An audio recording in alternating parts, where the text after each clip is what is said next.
بچے کی تربیت کرتے ہیں. دیکھو وہی ہمارے بچے، ہماری ماں اور بہنیں اپنے بچوں کو کیا تربیت کرتے ہیں.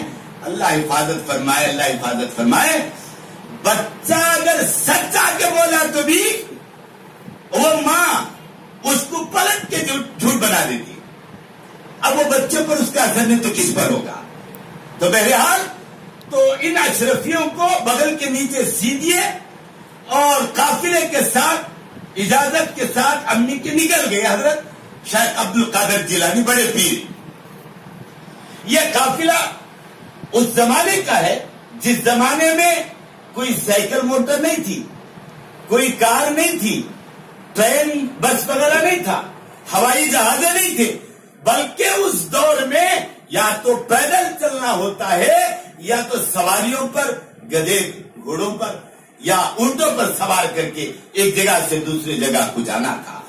اور سفر بھی بڑا دشوار تھا، اکیلے کر نہیں سکتے، چوروں کا ڈر، اتنا مشکل سفر. تو ایک قافلہ بن کر جاتے تھے. اس زمانے میں لوگ تجارت کو جانا بولے تو ایک دو آدمی نہیں نکلتے تھے، بلکہ ایک قافلہ 15 20 25 50 100 آدمی ملتے قافلہ، اور وہ نکل جاتے اپنا تجارت کر کے واپس آتے تھے. تو وہ قافلہ بغداد کی طرف جا رہا تھا.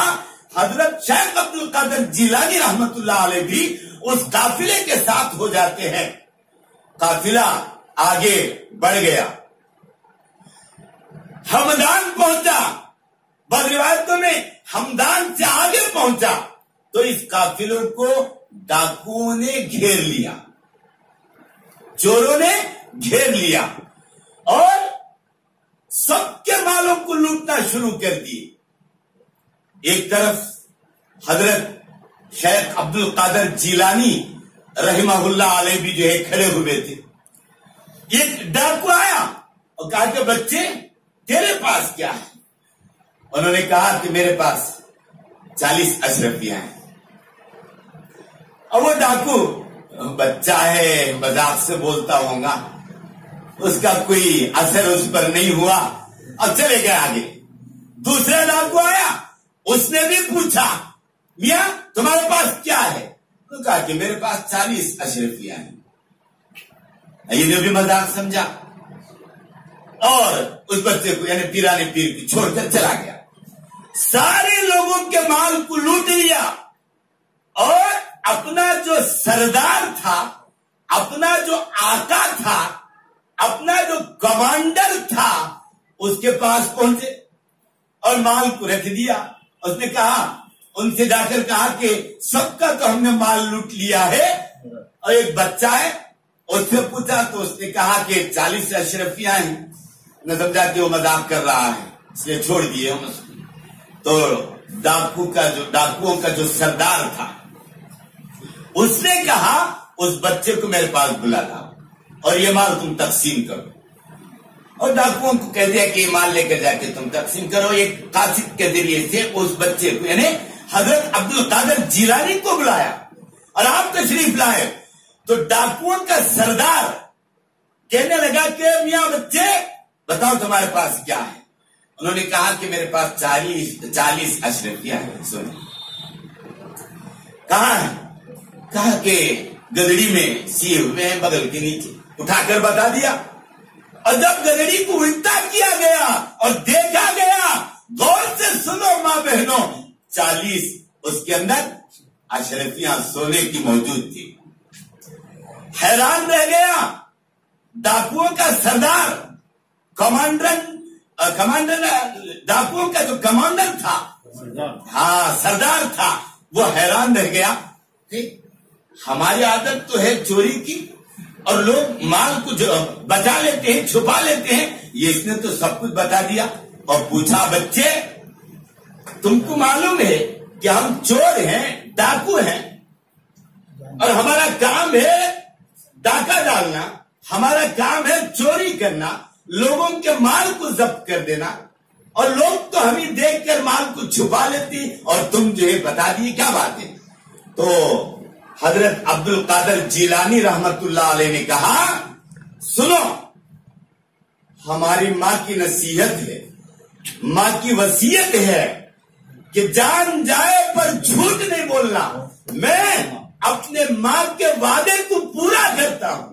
میں نے اپنے ماں سے وعدہ کر کے آیا ہے کہ میں سچ بولوں گا اور سچ ہی میں آپ کے سامنے رکھا ہوں.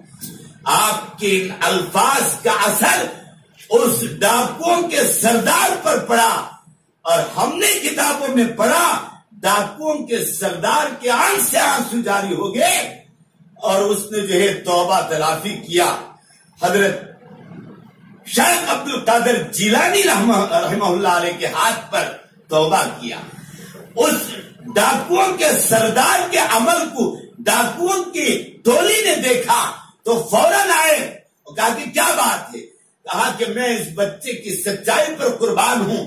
اس نے اپنے ماں وعدے کو پورا کیا اور ہم ہیں اس پروردگار سے وعدہ کیے. ہم اس پروردگار سے وعدہ کیا اس کی وعدہ خلافی کرتے ہیں. آج میں توبہ کرتا ہوں کہ میں آئندہ وعدہ خلافی نہیں کروں گا اور میں بھی اپنی زندگی میں سچائی کے اختیار کروں گا. تو یہ کہہ دیا ڈاکوؤں کے سردار نے.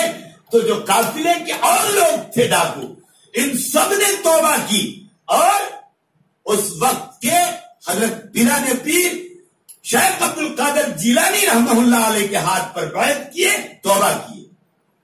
ایک سچائی کا اثر دیکھو کہ قافلے کا قافلہ توبہ کیا اور جو مال لوٹا گیا تھا سب کو ادا کیا گیا. سچائی یہ ہوتی ہے. اور پیران پیر سچ بولنے کے لیے ان کے پیچھے جو کردار ہے عورت کا اور وہ ماں کی حیثیت میں تھا. ماں کی گود میں پلے تھے اور ماں نے ان کی یہ تربیت کی تھی تو آپ نے سچائی کو ظاہر کر دیا. یہ ہونی چاہیے میری ماں اور بہنوں. ہم اپنے بچوں کی زندگی کو بنانا ہے, ان کی آخرت کو بنانا ہے تو ہم اپنے بچوں کو سچ کہا کریں اور انہیں دینی تعلیم سے وابستہ کریں تاکہ ان کی زندگی دنیا بھی آخرت بھی بنے. حضرت بایزید بستامی بڑے اللہ کے ولی گزرے ہیں. ان کے تعلق سے ہم نے کتابوں میں پڑھا ہے. حضرت شیخ جنید بغدادی رحمت اللہ علیہ نے کہا اللہ تعالیٰ نے بایزید بستامی کو وہ مقام عطا کیا ہے جو فرشتوں میں جبرائیل کو اللہ نے مقام عطا کیا ہے. حضرت جنید بغدادی کا قول ہے, ہم نے کتابوں میں پڑھا ہے. آپ فرماتے ہیں اللہ نے بایزید بستامی کو ہم اولیاء پر وہ مقام دیا ہے جیسے فرشتوں میں جبرائیل کا مقام ہے. حضرت بایزید بستامی کا واقعہ اچانک مجھے یاد آ گیا تو میں آپ کی نظر کرتا ہوں, آپ کی جھولی میں ڈالتا ہوں کیونکہ آپ کی جھولی میں آپ کی گود میں اسلام کی بچیاں پلتے ہیں, اسلام کے بچے پلتے ہیں. تم بھی جو اپنے گود میں ویسے اولیاء کو جو ہے جنم دیتے ہو, پالتے پرورش کرتے ہو. تو میں نے سوچا کہ یہ واقعہ بھی آپ کی نظر کروں, آپ کی گود میں ڈال دوں. سنو واقعہ یہ ہے بایزید بستامی رحمہ اللہ علیہ بچپن میں ان کے والد کا انتقال ہو جاتا ہے. بچپن میں ان کے والد کا انتقال ہو جاتا ہے. ان کی تربیت ان کی امی جان کرتے ہیں. غریبی کا عالم تھا, کبھی کھائے نہ کھائے بچے کی تربیت فرما رہے تھے. چنانچہ جب بایزید بستامی آگے بڑھے پڑھنے کے لیے تو قاری شمشیر صاحب بات توجہ کے ساتھ میں آپ کی خدمت میں عرض کرتا ہوں. ماں نے جو استاد کے پاس لائے وہ اس وقت کے قاری تھے جیسے اس وقت سرول میں قاری شمشیر صاحب قاری کے نام سے مشہور و معروف تھی. تو اس وقت میں قاری صاحب کے پاس اس بچے کو لائے. کس کو؟ بایزید بستامی کو. اور ماں نے کہا استاد سے, قاری صاحب ہے کوئی, ان باتوں کو ذرا غور سے سنو.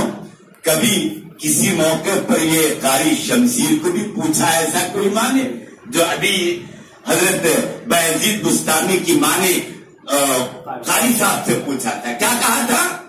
انہوں نے کہا تھا قاری صاحب یہ میرا بچہ ہے, اس کو قرآن سکھائیے، جب تک مکمل نہ ہو گھر کو نہ بھیجنا۔ کیا بات ہے!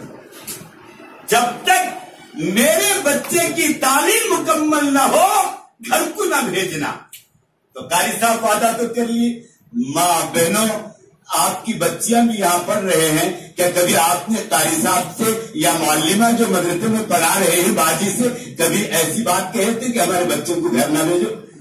یہاں تو معاملہ الٹا ہے، ذرا گھر میں کاج آ گیا، ذرا کوئی بات ہو گئی، کوئی مہمان آ گئے تو باجی بولو نا ہماری بچی کو 2 دن کی چھٹی دے تو بھیجو۔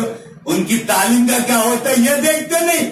سنو، بایزید بستامی کی ماں ان کے استاد سے کہتے ہیں قاری صاحب اپنے بچے کی تعلیم جب تک مکمل نہ ہو گھر نہ بھیجنا۔ اللہ اکبر۔ قاری صاحب نے دم بھر لیا، ہاں ٹھیک ہے باجی کر دیں گے۔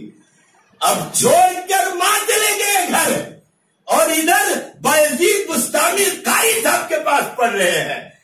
بہت دن گزر گئے، بایزید بستامی کو گھر یاد آ رہا ہے، ماں یاد آ رہے ہیں، گھر جانے کی طلب پیدا ہوتی ہے، ماں اور گھر کی طلب پیدا ہوتی ہے، اور قاری صاحب سے کہتے ہیں کہ قاری صاحب ماں یاد آتے ہیں، گھر یاد آتا ہے، گھر جانے کی اجازت دو۔ قاری صاحب اس وقت میں جو بایزید بستامی کو پڑھاتے تھے انہوں نے کہا شاگرد رشید بایزید بستامی سے، میاں تم اتنا سبق یاد کر کے سناؤ گے تو تم کو چھٹی دی جائے گی۔ قاری صاحب یہ سمجھے اتنا سبق یہ یاد کر نہیں سکتا اور میں اس کو چھٹی دے نہیں سکتا۔ نہ رہے بانس نہ بجے بانسری، انہیں سبق نہیں سنا سکتا تو اب اسے چھٹی نہیں۔ بولیے اتنا لمبا سبق تمہیں سناؤ میں تم کو چھٹی دیتا ہوں۔ اللہ کی قدرت دیکھو، بایزید بستامی رحمہ اللہ علیہ پورا یاد کر دیے اور قاری صاحب کے سامنے پیش کر دیا، منوال پورا سنا دیا سبق جتنا قاری صاحب بولے تھے۔ قاری صاحب خوش ہو گئے، اب وعدہ کیے تھے مان نہ مان میں تیرا مہمان، قاری صاحب وعدہ کر لیے ہے بچے کو بھیجنا ہے، بھیج ڈالے۔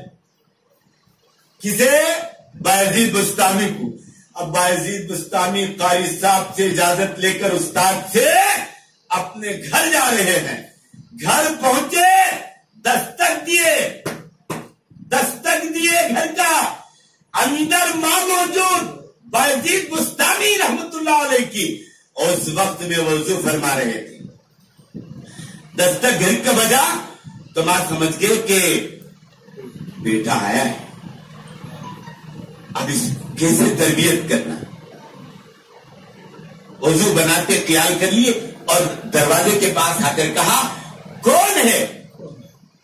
دروازے پر کون دستک دیے؟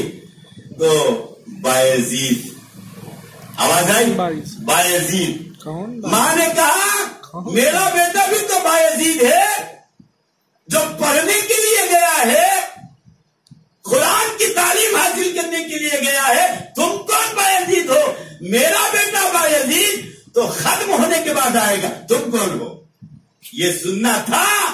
بایزید بستانی رحمہ اللہ علیہ کی آنکھ سے آنسو جاری ہو گئے اور الٹے پاؤں گھر سے واپس لوٹ گئے، اور جب تک تعلیم ختم نہ ہوئی بایزید بستانی گھر کو نہیں آئے۔ کیسی تربیت وہ مائیں دیے اپنے بچوں کی، تب کہیں جا کر وہ ولیوں کے سردار بنے، اولیاء کبار میں شامل ہوئے۔ ماؤ تمہارا گود بھی وہی ہے، تمہارے گود میں بھی اسلام کی نسلیں آتی ہیں، بچی کی صورت میں، بچے کی صورت میں آتی ہے۔ تمہارے گود میں اگر دین ہو، اسلام ہو، ایمان ہو، اللہ کا خوف ہو، نبی کا طریقہ ہو، یقین مانیے تمہارے بچے بھی اولیاء میں شمار ہوں۔